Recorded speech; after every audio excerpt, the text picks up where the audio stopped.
What's good, guys? Jake here with Uncommon EDC, and today I'm taking a look at another Protech.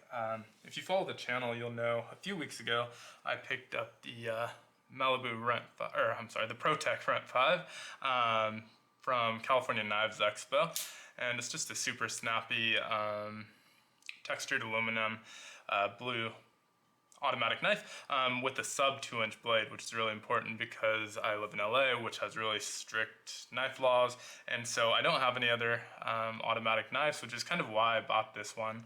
But if you watch that video, you'll know that I had intended to pick up the Protech Malibu that day, and I just kind of fell in love with this knife and picked it up. And I even mentioned in that specific video that although I love this knife and have been carrying it pretty frequently, even when I'm carrying a full-size knife, it goes in my fifth pocket a lot of days, and I carry it pretty frequently, and I love it so far. But I definitely regretted not picking up the Malibu, and I don't regret getting the Rent at all, but I wish I would have gotten both that day. And the reason I didn't is they are not cheap.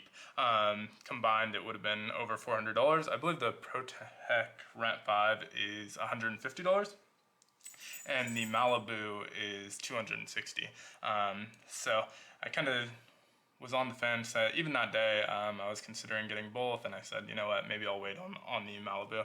And pretty much as soon as the show was over, I was at dinner and I was already regretting not getting it. But I knew that it was coming out soon and that retailers were gonna have their hands on it pretty soon after the show. In fact, I had heard that most of them would be the week of March 7th. They didn't have an exact date of when it would be live on each site, but they estimated that most retailers would have them in hand on March 7th. And so I was kind of checking all of my favorite retailers. I put on notifications to let me know, email me when it came out, and it just so happened that Smoky Mountain Knife Works had it online first, and so I was able to order one, and I already have it out of the box here. So I was able to order one. They're sold out already. I knew they were going to go pretty quick, so I was definitely eager to get my hands on it, just based on past iterations, the non-textured versions that have released in the past. These always sell out very quick. I'm not talking like minutes, but within days they're usually sold out. And from what I can tell, they're sold out everywhere now at this point, when it's only been about a week since I ordered this. So they did sell out very quickly. Unlike the Rent, this is not an automatic. It uses the flipper tab, but almost just as snappy, and it is a button lock. And so, yeah, this was the knife I originally wanted, and the new textured aluminum is really cool. After handling both, I definitely enjoy the feeling of this a lot better. The non-textured version is kind of chalky, almost feeling, which isn't the worst, but it's definitely not as grippy.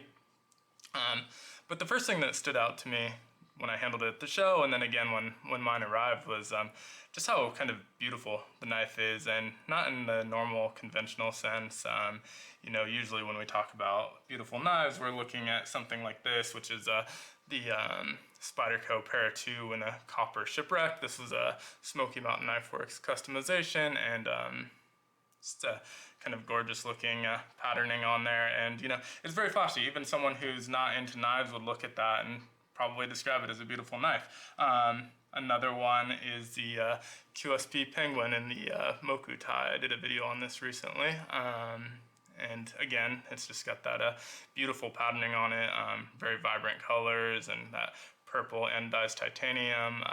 Just another overall kind of, anyone who would look at this would think it's a beautiful knife. You don't have to be a knife lover to see that. And then on the non-custom front, even something like the Benchmade 940 for me, with the purple back spacers, just kind of that original look and design, is just something off the shelf that I think is a good looking knife. And when you look at the Protech next to those, you probably wouldn't say, it's as beautiful, but it's just kind of a non-conventionally beautiful knife. It has really good looking lines, everything seems very intentional. It feels like it's in the right place, and even though it's not so flashy, it's one of those things that's a little bit hard to describe, but once you get it in your hand and you see it in person, you just kind of know, so that's kind of a hard thing to convey, especially since, I looked at the pictures online, and I'm like, is that the, it's obviously the same knife I handled, but I just don't feel like they do it justice. This is just so well machined, everything's so well put together, and just for me, it's just kind of a classic look that I really enjoy. But a little bit more about the knife itself. It's hopefully it'll kind of focus on there. I'm not sure if it will. But it's a CPM-20CV 3¼ inch blade. Again, it's not automatic. It is that flipper tab with the button lock. But it deploys just as easily and is very satisfying. Super drop shutty, as you probably saw there. Just with the push of the button, it kind of drops shut, and you can flip it back open. You can obviously use the button to deploy it as well. I don't do that so much, but if you so wanted to, it definitely is deployable by the button. You can flip it back and forth as much as you want. I tend to use the flipper tab, but it does deploy really easily. Overall, it's 7.5 inch. It's got this kind of stonewash finish, reverse Tanto style blade, and deep carry pocket clip.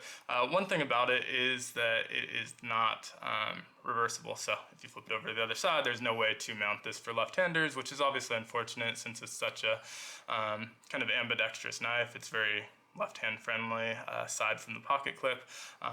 So hopefully we'll maybe see some iterations of that in the future, or maybe some custom skills that'll allow for that.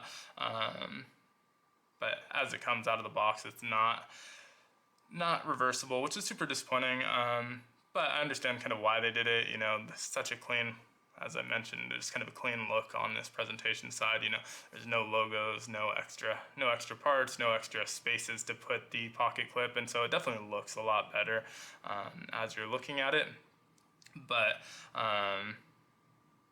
again, disappointing for the left-handers. I'm right-handed, so it doesn't affect me so much, but would love to see either a left-handed version, which sometimes they'll do, or some kind of aftermarket skills that allow for reversing that pocket clip. But the pocket clip itself is super nice. It's a super deep carry. I'm not sure how well it will pick up, but it is nice that where the pocket clip kind of hits the scales, is not textured, so it goes to that smooth aluminum again, and so it'll kind of just slide in and out of your pocket super easily. Recessed screws so that those aren't going to eat up the corner of your jeans. And all of these are T6 screws, which is kind of interesting actually, that the Runt uses a T8 pivot, whereas the larger Malibu doesn't. So kind of an interesting choice there. I don't mind it so much. It is nice to be able to just use one bit when disassembling and reassembling these. But kind of an interesting choice to use T6 throughout. The button on these is, I've heard it described as a little bit sticky. It doesn't feel that way to me. It may be just that I've kind of gotten used to it and broken it in. But it doesn't feel super sticky to me. It feels just about right. You do have to really press down on it. It doesn't feel like you're gonna accidentally push it while you're making a cut or anything like that. And it's pretty much flush with the aluminum, so it's not sticking out or gonna get deployed. It's obviously not an automatic, but you definitely don't wanna accidentally press that while you're making a cut and have it come down on your finger. But the button feels really nice. And overall, I just like the feel of this. I do really like the way it looks in that blue non-textured version. But this one definitely felt better. They had both there at the show, and I was able to handle both, and I like the kind of grippiness of this. Obviously got the Runt in that textured aluminum as well. One thing that's interesting is like holding them at the same time. These have both been kind of sitting on my table as I prepared to get the video ready. And the blue Runt, the aluminum is cold to the touch, whereas this one's almost, I guess, warm. Room temp, I guess. It doesn't feel cold to the touch. So I'm not sure what they use to coat it, but it definitely feels a little bit different than the textured aluminum in here. This one feels like metal, where this one doesn't so much. So whatever they're using to coat it feels a little bit different. One thing that I was kind of skeptical, because I've held this a few days since getting it before filming this, I was a little bit worried about just kind of the color kind of chipping off, especially since I keep it in the same pocket as my keys. And they're kind of banging up against them. But so far, no silver is showing through. There's no kind of discolorations or marring or marks. So pleasantly surprised by that. I'm sure that will happen, obviously, as I carry this. one thing about it being, you know, a nicer knife, but not in the same kind of decorative way as some of these, is this is one that I will definitely carry pretty regularly. So it will be interesting to see how that ages over time. I'm not so worried about that with the Rent, just because this is kind of more of a fifth pocket, where this one's going to be held in my main pocket, just based on the size. And then I guess the only thing out of the box that I wasn't super impressed with was how sharp it was. It feels a little bit dull just kind of out of the box. I'll definitely sharpen that up and get that to where I want it to be. But you know, compared to something like a Spyderco, you come and they're always just super slicey out of the box. It's kind of the expectation, especially when you're paying as much as you are. So not the biggest deal in the world. Again, I'm sure it will get to a very sharp edge, but would like to see it come a little bit sharper out of the box. You know, I definitely wouldn't be running my thumb along a Spyderco or some of these other knives on the table. Actually, this Benchmade gave me a really bad cut a couple years ago.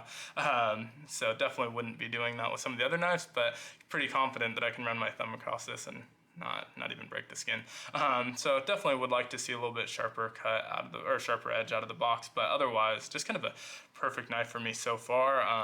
Obviously my feelings might change as I handle it more, but I feel pretty confident that I'm really going to enjoy this knife just because it's so fidgety. You know, it's something that I've kind of fidgeted on the couch with for hours at a time already.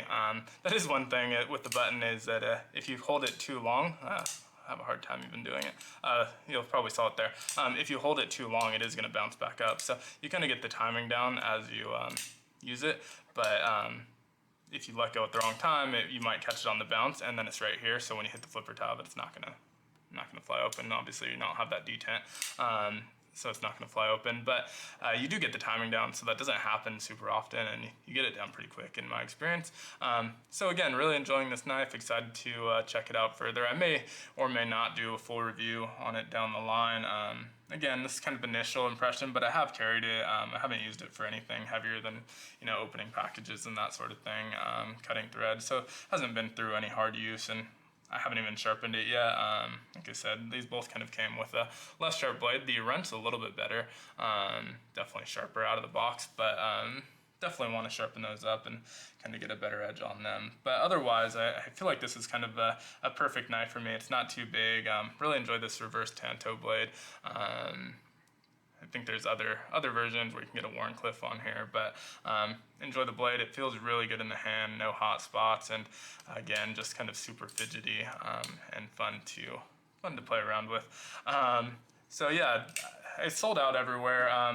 If you do want it, I would put on notifications. They do come back in stock, and they'll usually stick around for a day or two.